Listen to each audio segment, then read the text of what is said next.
So I'm Katy Proudfoot. I'm an associate professor at the Atlantic Veterinary College at the University of Prince Edward Island, where I serve as the director of the Sir James Dunn Animal Welfare Center.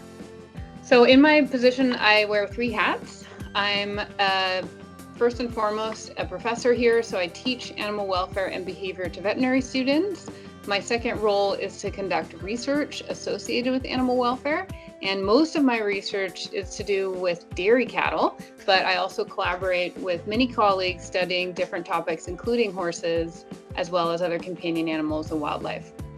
And then my last role is as the director of Sir James Dunn Animal Welfare Center, where we create outreach opportunities like webinars and extracurricular opportunities for veterinary students to get more involved in animal welfare.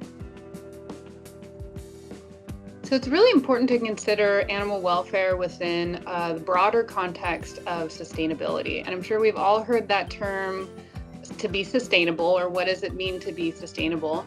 And as researchers, we think about this as including three different aspects: environment, economics, and social.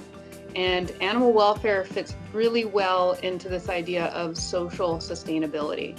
So when we think about using animals for food or entertainment, or even keeping animals as companions, we have to consider the welfare of animals in order for us to continue to be able to use these animals in this way.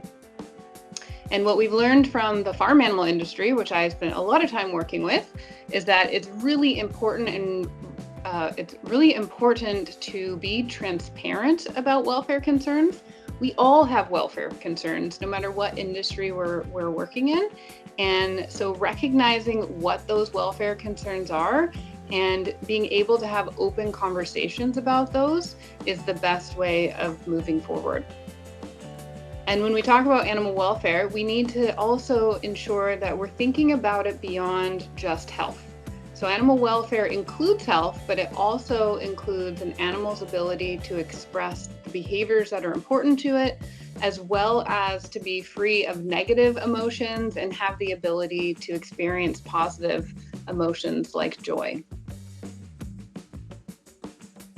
Animal welfare science is really interesting in that it's not like a traditional science. It's called a socially mandated science. And that's because I wouldn't have a job if it weren't for societal's concerns over the welfare of animals. And this is how the field even developed back in the 1960s. And so the role of scientists is to help bridge the gap between the public and society and people, end users, people who work with animals, who use animals, and for us to provide evidence-based information to people about how best to care for their animals and try to understand how do we even evaluate what a horse wants and what makes for a good life for a cow or a chicken. These are things that we study as scientists.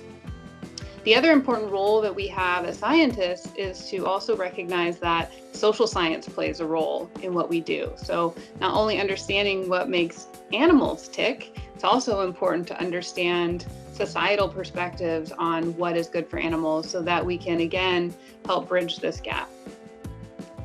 I think it's really important for us to have an open dialogue about animal welfare, regardless of what species we're working with. And so this is a great opportunity, not only for us as researchers to talk about what we do, but it's also really important for you to come so that we can hear from you, because this shouldn't just be a one-way conversation. We can't decide as scientists how things should go and whether or not you're motivated to make changes in how you care for your animals.